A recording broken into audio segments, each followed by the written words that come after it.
the street for their castle. They wanna make me their queen. Imagine. Readers, today on Readus Reviews, I'm reviewing Huntsman, Winter's War, the sequel to the movie Snow White and the Huntsman. Yes, I said sequel, because it's a fucking sequel.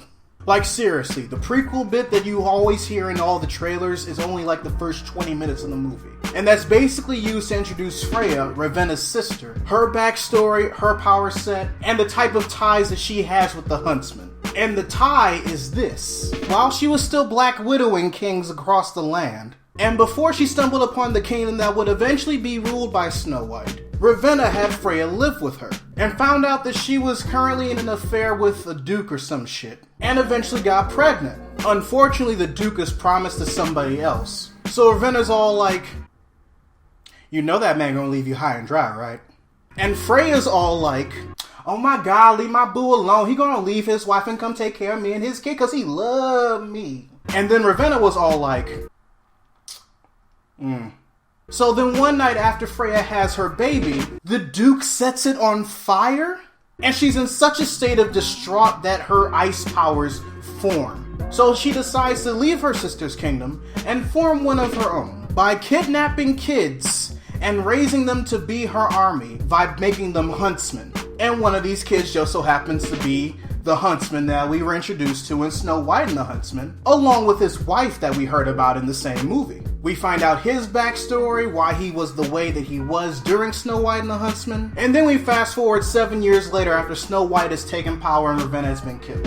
And we find out that not only is Freya still up to her shit and has been alive since then, but we also find out that the magic mirror has been tormenting Snow White to the point where she doesn't even want in the same castle. So she orders it to be taken to Sanctuary to keep it locked up, a la Ark of the Covenant. But the caravan that is carrying it has been robbed. So it's up to the Huntsman to find the magic mirror before Freya does in order to keep it out of enemy hands.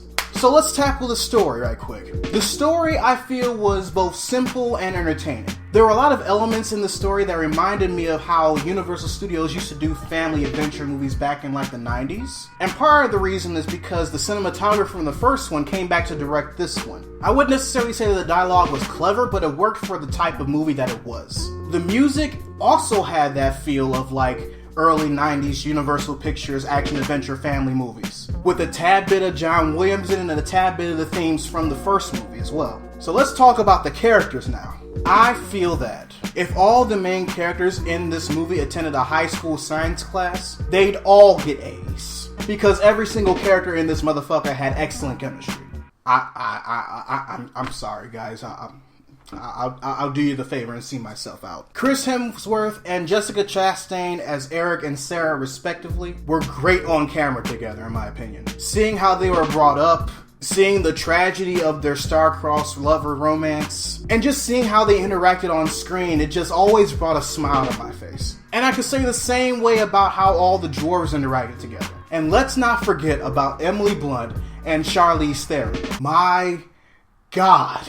These two had my attention both separately every time they're on screen and together, which I feel is a great way to segue into individual characters. Let's start with Emily Blunt's Freya. Her portrayal of the Ice Queen reminded me a lot of Mr. Freeze from Batman the Animated Series. Specifically how she portrayed being cold-hearted and loveless, along with how she attempted to keep herself emotionless over the course of the movie, interacting with her huntsman and everybody else. And then of course Charlize Theron is Ravenna.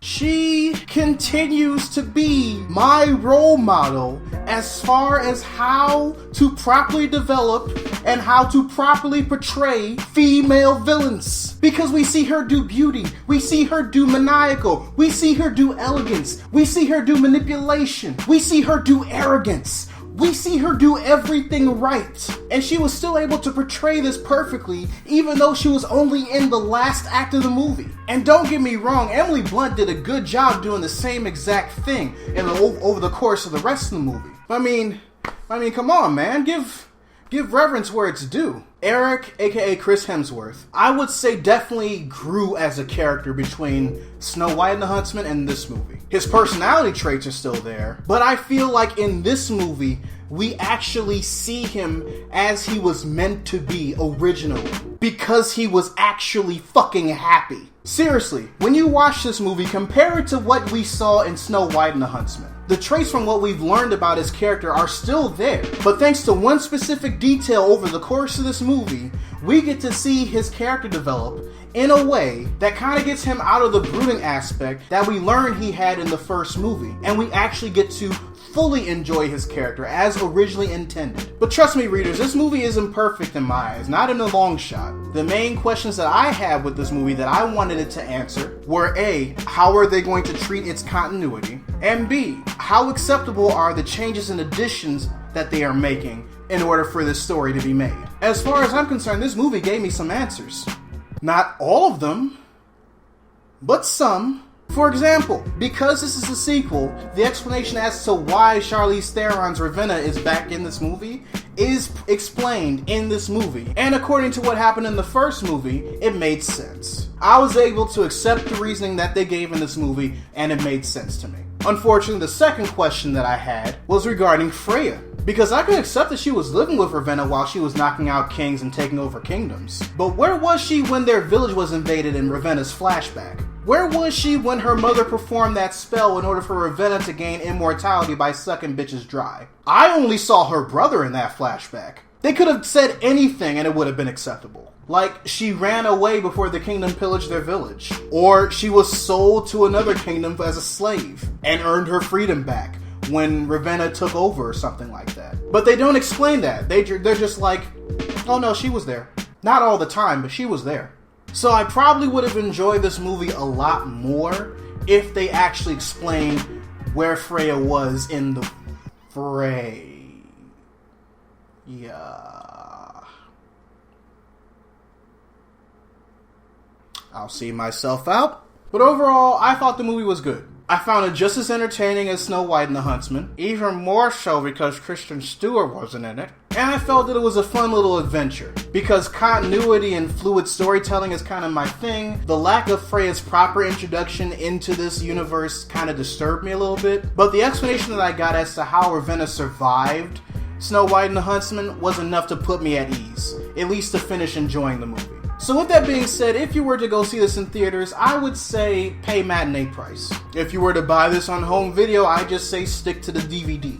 But readers, your homework assignment for the day. If you've seen The Huntsman Winter's War, what did you think about it? Write it down in the comments section below. Anyways, this is Readus 101. Class dismissed.